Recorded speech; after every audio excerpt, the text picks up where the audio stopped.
Hey guys, so let's start cooking. So first of all, I have taken a pot that is big enough to contain 25 cups or more food because this recipe makes 25 cups of food. Into that, I'm going to add 2 tablespoons of coconut oil. The coconut oil I'm using here is just the normal human food grade coconut oil that we get in the grocery stores. This one I have purchased from my local Whole Food stores, but you can buy any coconut oil that you like. It is available everywhere nowadays, even online if you like to order online. So I'm just twirling the oil a little bit in the stainless steel pan because it's not non-stick, so I don't want the meat to stick. And next I am going to add the ground turkey to it. The turkey that I'm using here is 90% lean, and you can buy really any ground turkey that you like, but I highly recommend using a lean protein. So I'm using the 90% lean ground turkey. And the company I am using in this particular video is called Butterball, and I think I bought this from Walmart. But you can buy any ground turkey that you like. Just make sure you use the lean kind. It's already brown, so I'm going to go to the next step, which is adding the chicken livers and eggs. So I'm going to add 4 ounces of chicken liver to this and 4 eggs. So what I usually do is I buy this whole container of Purdue chicken liver, and it is 20 ounce. So I just take, like 1/4 of it, which is about 5 ounce, and it kind of works out because more or less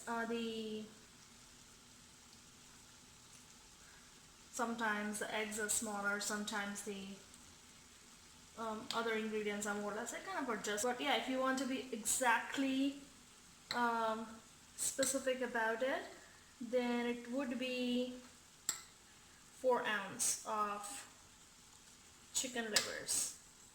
I'm just trying to figure out what this particular piece is. I'm going to take this out because I'm not liking.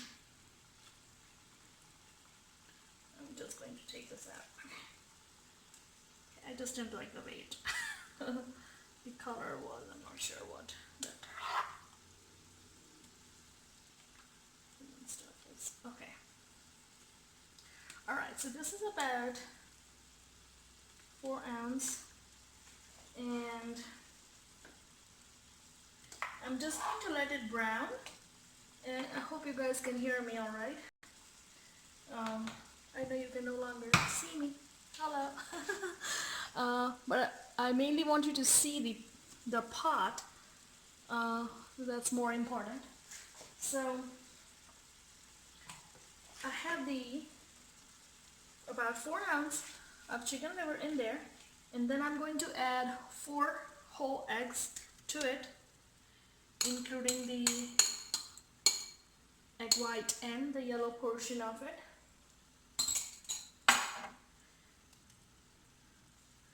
And I'm just going to let it brown and cook. At any given point, if you think that you need a little more grease to the pan, like for example I'm using a stainless steel pot here, I will just add another tablespoon of coconut oil, because usually I give the coconut oil from top, like daily, like 1 tablespoon of coconut oil, like fresh on top of the bowl before I feed my dog. And if I don't do that, then I make sure I substitute it here.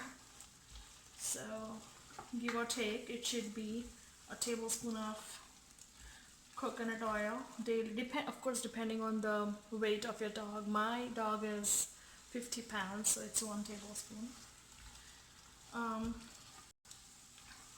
Also, some people wonder, what kind of measurement should they be using for this home cooked food for dogs, because the packaging, the dry food and wet food usually have measurement. In this particular homemade stuff, I have a measuring sizes for the, and I apologize, I just realized I was actually not looking at the camera. I'm so sorry. And bear with me, guys, these are like my first few videos, so I'm still not accustomed to it. And my videos are going to be very casual. It's not like,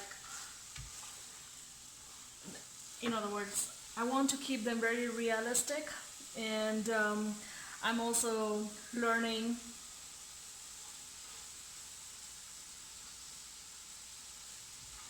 how to, get all this videotape and stuff. So we'll see. We'll see how it goes. Okay, so where was I? Yeah, so I'm going to post the measurements that so far worked out for me and my dog, and it shows you, like, according to the weight range of your dog, how much food, homemade cooked food you should be feeding your dog. So hopefully that helps you guys.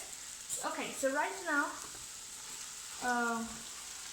the eggs are obviously cooked, and the chicken liver, it's just getting cooked.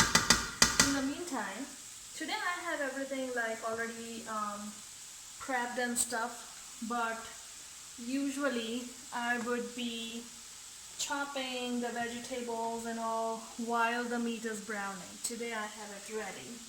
So to the 48 ounce of ground turkey, 4 eggs, and 4 to 5 ounces of chicken liver, we are going to add 8 cups of brown rice and 8 cups of sweet potato, or in other words 16 cups of carbs. And I like to mix the carbs between brown rice and sweet potatoes, so I do half and half. And of course it's going to sound like a lot, but like I said, this recipe makes 25 cups. So for my dog it lasts more than 7 to 10 days. So it makes a lot of food, which I usually freeze afterwards. Okay, so that's 4 cups of sweet potatoes, and these are already pre-measured, so basically 8 cups of sweet potatoes in there. If you notice, in my sweet potato, I don't, let me see if it zooms in. Alright, there you go. Probably that's better. So it basically has the skin on, is what I'm trying to say. I do not take the skin off because it gives that extra fiber. It's very healthy. All you have to do is take like the food cleaning brush and just give it a very good clean when you're washing it. Make sure there is no dirt on it, and it's like very, very clean, otherwise it will come like when he's trying to eat that. So if you can clean it very, very nicely, then you can leave the skin on, and it is actually very good for your dog, even for us. Try to leave the skin on for most of them. Okay, so I'm going to take this on the side so it doesn't. Alright, so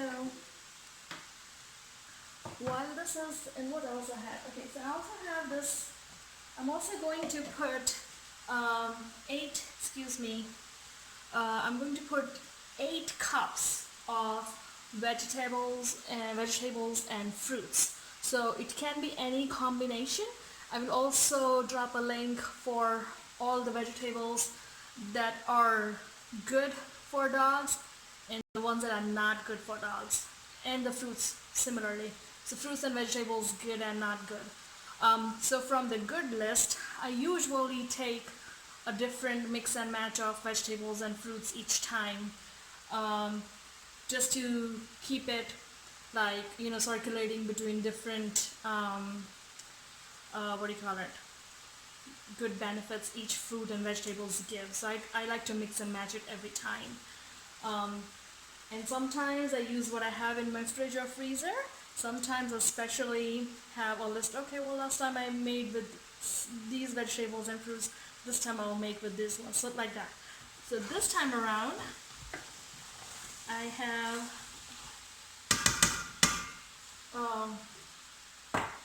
beetroots. Now please remember, a lot of beetroots, like a lot of quantity of beetroot, is not good for dogs, but a little bit of it is very good for them.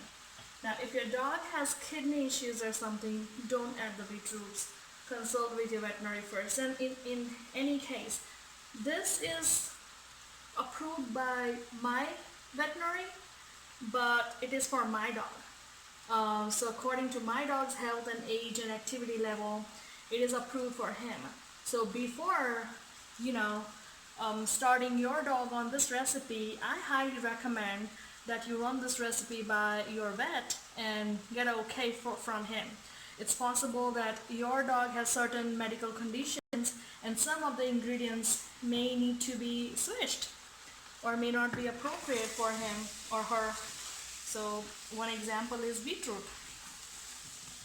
Then if he or she needs like a grain-free diet, instead of brown rice, you can add something else that your vet recommends. Okay, so in here I am going to add 8 cups of fruits and vegetables.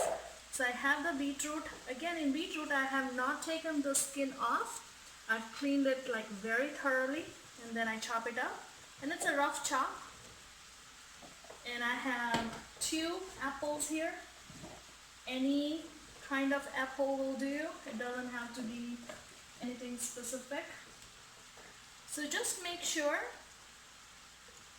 that you add the fruits and vegetables that takes the longest to cook first, and leave the rest for the end so it has some bite to it. Now if your dog doesn't like to bite into vegetables, then it doesn't matter. My dog does, so I like to keep some, bite to some of the vegetables. Alright, so I'm going to add 4 cups. This is beetroot and apples, and I've already chopped them, so I can just kind of put them in there. And then I have red bell peppers. Please make sure you include some source of vitamin C every time in the food. I always add red bell pepper. So I have taken 2 large bell peppers here, and it is still not full, so I'm going to add the rest of the vegetables. Actually, where the mix and match comes. So I'm going to add peas and carrots.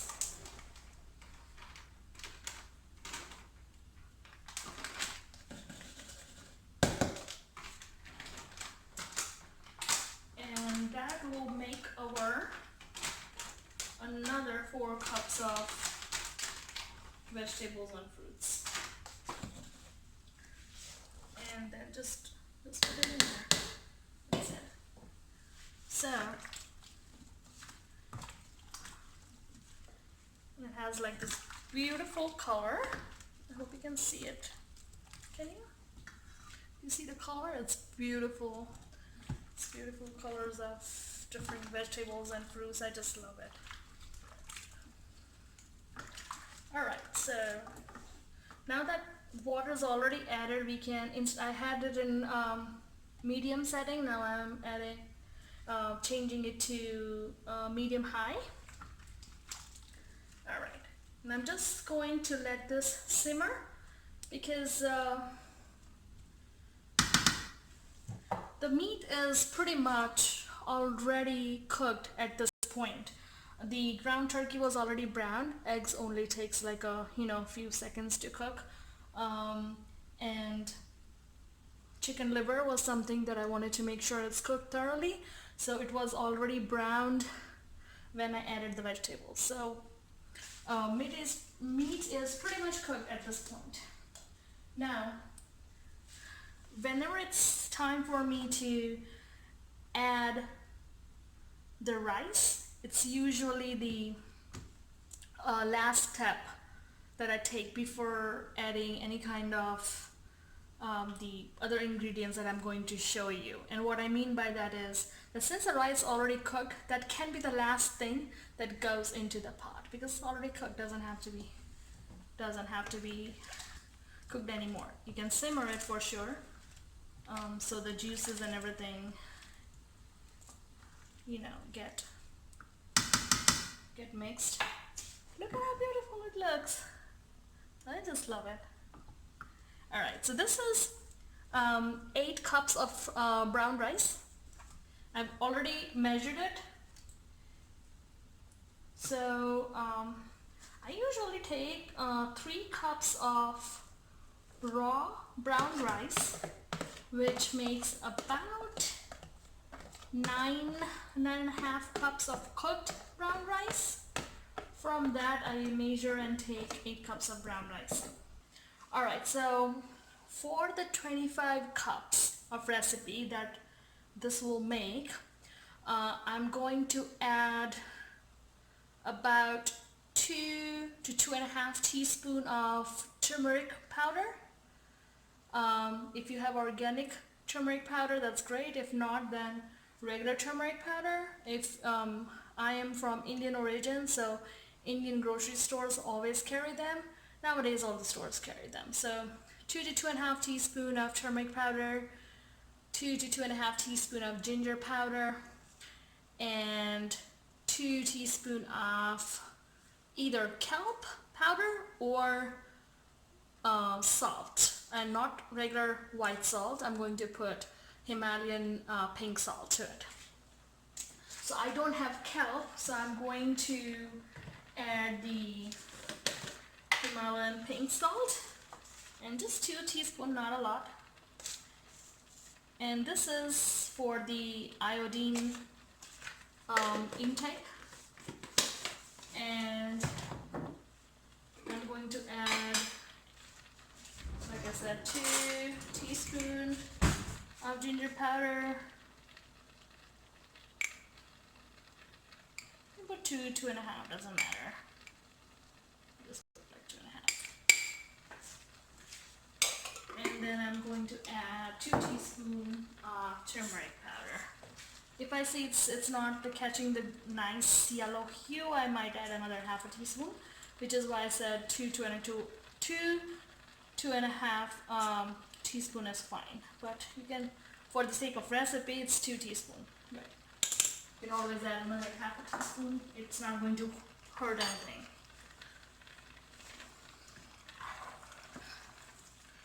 And by the way, I have tried and tested this recipe on my dog over and over again. And when I say tested, I mean like for the taste, like which vegetables he likes and which he doesn't. Last time when I added celery, he didn't like it, so I don't add celery anymore. Otherwise, it's a good vegetable to add. Really healthy for them. But yeah, he didn't like that taste. So you know your dog best, and if you don't, then make a very small quantity of this, and then see what he likes, and then try those vegetables and fruits. Alright, so I'm just going to mix it real good, and then going to let it simmer.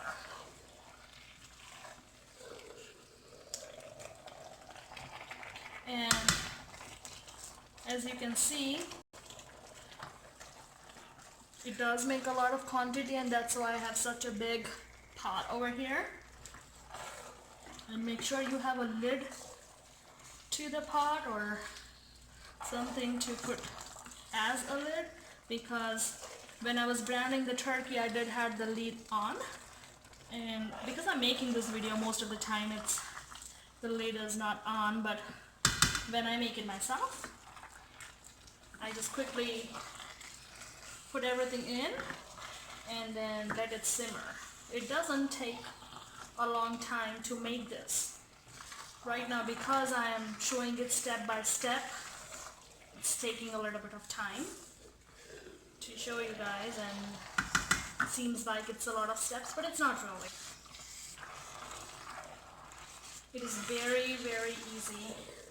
If you just keep 1 hour of your time for the entire thing, including prep, including everything, that is more than enough for this recipe. It's very quick, very easy, delicious. My dog can tell you that it is delicious, and and very, very healthy and nutritious. And you don't have to worry about, you know, if the food really contains the real ingredients or not, because you know what you're putting in there, you know it's real, you know it's good. Okay, so at this point it is mixed pretty well. Alright, and I'm just going to show it to you real quick. Alright, look at that. Okay, so I'm just going to add a little bit of water and let it simmer. And I would let it simmer for like just about 10 minutes, and that's it. And then I'm going to switch up the gas. Alright, so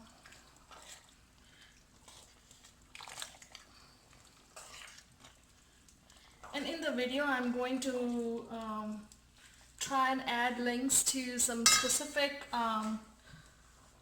what do you call it, spots within the video. I'm still learning this lingo, sorry guys. So you don't have to see the entire long video. You can just click on that link and look at the main spots if you want to. And if you want to like see the entire process, then you're more than welcome to see the entire video. I really hope this helps people, because I did a lot of research before selecting this recipe, and then I took it to my vet and let me kind of turn this a little bit, okay, and made sure that it is a good balanced diet for my dog, and it's not going to hurt him in any ways and stuff like that. So I did a lot of research, so I really hope this recipe helps you guys. Right now it is just simmering. Once after about 10 minutes, I just want to make sure the sweet potato is, you know, I can kind of cut through it easily, it's cooked properly. And the rest of the vegetables like carrots and peas, my dog likes you know, to bite into it, so I'm gonna keep some bite to it. If your dog likes mushy stuff, then like I said earlier, just make sure you cook it thoroughly. And then you can even, every time you put it in a bowl, you can even like grind it real quick in the food processor, and he won't know what vegetables are in there. So if your dog is a very picky eater, then that works like a charm. Just take the portion size, put it in a food processor, give it a quick churn for a couple of seconds, and he's not gonna know what's in there. And you can even like put whatever he likes, a tablespoon of it on top of that, like for example coconut oil or applesauce, pumpkin puree, whatever he likes, so it kind of overpowers the flavor. But this recipe usually doesn't require any toppings. But I'm just saying, just in case you have a picky eater, and those are some other workarounds to that. Now this recipe, once it is done, I am going to add pumpkin puree to it. And what I usually do is I give 1 tablespoon of pumpkin puree a day to my dog. So 25 cups for him. For my dog it is 3 cups a day. So 8 days worth of food, 1 cup extra. So for 8 days worth of food, I'm going to put 8 tablespoons of pumpkin puree to it. It's good for fiber. It's good overall for him. It's a good source of carb, but because you're only putting 1 tablespoon a day, it is not going to overpower the carb ratio of the plate, even though you have brown rice and sweet potato in the recipe. It is still okay. So 1 tablespoon of pumpkin puree a day. So for my dog in particular, it would be 8 tablespoons. For your dog, you can calculate 25 cups, and however many days that is, make sure you add 1 tablespoon a day. I'm also going to add 1 teaspoon a day's worth of fish oil, cod liver oil, to it. And all this needs to be added after the gas is turned off, especially the fish oil. Pumpkin puree you can add, but it's already a puree that I use, that's why I added at the end. So 1 teaspoon of fish oil a day. So again, for my dog, it's going to be 8 teaspoons that I'm going to add to it. And what I also add usually, and I don't have it ready today, I'm probably going to do it after the video, but let me quickly show you. So the eggs, can you see? Yeah, those are the eggshells from the 4 eggs that I added to the recipe. Eggshells are a great source of calcium for your dog, even for humans. What I usually do is I take those eggshells, dry them out in the sunlight for it takes about 15 minutes. I make a quick powder of it and put it in the recipe. And sometimes if I don't have time, I just wash them real good and quickly like run them through the food processor or with hand and add it in the recipe. But I add it in the very starting when it kind of boils through, so it kind of doesn't come in doesn't feel like little sand when he's eating. So it really depends how much time I have, but the preferred way is to have those shells out in the sunlight for about 10-15 minutes. Make sure they're very nice and dry. Run them through the food processor or a coffee powder maker, and just add it when you're making this recipe at any point. If it's in the powder form, doesn't matter. That is a source of calcium in this recipe. And I want to note one thing. Remember I said I add Himalayan pink salt because I don't have kelp powder. That is for the source of iodine. And I'm going to take this off the stove because it feels like it's probably sticking at the bottom. Okay, so that is a good source of iodine, kelp powder. I don't have kelp powder today, so I just use the Himalayan pink salt. But if you have kelp powder, or if you want to order it, yeah, by all means, that's a great source of iodine for dogs. Mentioning earlier, I add pumpkin puree and fish oil at the end after I turn off the gas. Depending on the weight of the dog, you would know how many days worth of food this is for your dog. For my dog, this is for 8 days because I give him 3 cups a day, and this is 25 cups, so 3 8s are 24, 8 days, and 1 cup extra. So pumpkin puree, 1 tablespoon per day. So for my dog it would be 8 tablespoons that I add to it. So I'm just going to add that.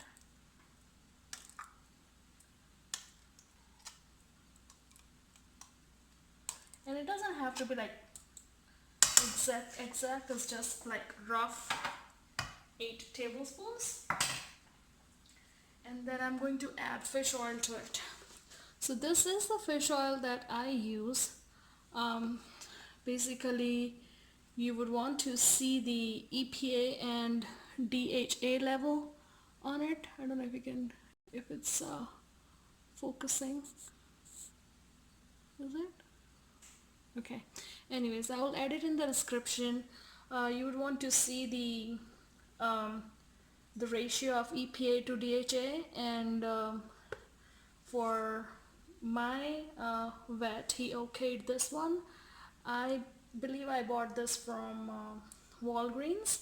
So it is not dog specific. Some people say that dog specific cod liver oil or fish oil are better, and I will also add a link to that.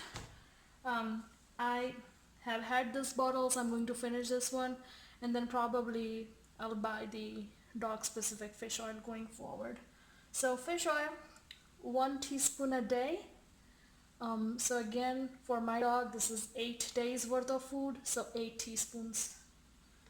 And make sure you add the fish oil specifically after the gas is turned off. That's important.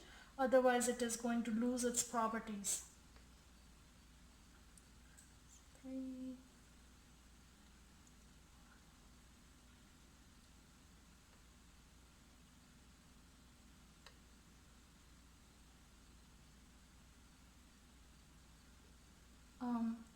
If you don't like to add it here, or if you think that you're going to heat up the food when you serve it, then it is best to add the fish oil directly in the food bowl, because then you're not going to heat it up at any given point.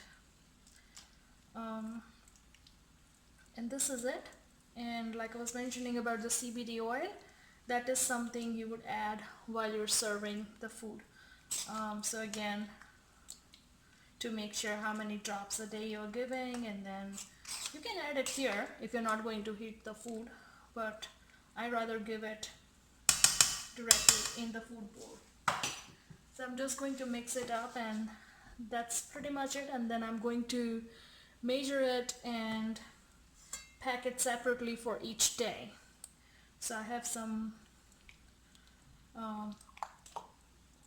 prep food containers, and I take 8 separate containers, and then I put 3 cups of food in each container, and I leave about 1 or 2 containers in the fridge, and rest of the containers I put in the freezer. And every single day I take out 1 container from the freezer and let it thaw overnight in the fridge, and then just put it in the dish and serve it. And I'm in Florida, so it's usually warm here. So if my dog gets a little bit of cold or room temperature food or fridge temperature food, he is usually happy. But if you're in cold space and if you know that you're going to warm up the food, then I suggest not adding the fish oil right now, and add it when you're actually serving it, so you can heat it up and fish oil won't lose its properties. Pumpkin puree, doesn't matter, you can add it before, after. You can even use fresh pumpkin. I just had the puree, so I use that. And this is it. Let me pause the video for a minute and bring the food container, and just to show you an example of how I portion size it. Give me a second. Okay, so I'm back. So this type of food containers that we usually use for our food preps and storing human foods, that's the one I use. The usual black containers. And right now the food is still quite hot, so I would wait for it to cool down for a few hours before I actually store it. So, and when I say few, are not really full hour, but a few hours, maybe an hour or so, just so it kind of it's not like too hot for the plastic container. So maybe an hour or so, hour and a half. And I would just measure it roughly. And I shouldn't say roughly, I measure it like 1 cup. And I would just put 3 cups in each container. Make sure the food is mixed very well, because then each container will have all the good stuff in each one. So I'm just holding it up here so you can see. So that's it. So I will basically, so this is 3 cups of food, and I would just make 8 of these and put 1 or 2 in the fridge on the first day and rest of them in the freezer, and take 1 out every night and let it thaw overnight and use it the next day. And that's pretty much it. This recipe usually takes overall an hour to prep and cook, because when you're browning the meat, you can chop vegetables on the side and then start adding it into the container. So overall it should only take about an hour. It's pretty straightforward, pretty easy. So I hope you like the recipe. I hope you will try it for your dog, and I hope you stop buying the store-bought food, because they are really not good for your dogs. And let me make this okay. I hope you can see me now. Alright. So I hope you stop buying the store-bought foods, because whether it be dry food or wet food, or even the ones in the fridge, they are, if you do some research, you'll know that they're not really good for your dogs. One or the other way, they have some ingredients or byproducts in it, or something that is not quite as same as what you can make from scratch at home. And this recipe is very easy. And if you don't have time, just buy a couple of bags of frozen pre-cut vegetables. You don't have to cut like separate vegetables like I did. Just buy them pre-cut and just put it all in the pot, and that's it. Just let it simmer. So it's very easy and straightforward. So I hope you like the recipe. If you like it, give it a thumbs up. If you didn't like it, give it a thumbs down and let me know how I can improve it. And I would like to hear about it anyways. And the purpose of my channel is to share my knowledge and tips that I have gained over the years for dogs, and help other dog lovers like myself to improve the quality of life for their dogs. So I hope you like it, and thank you very much.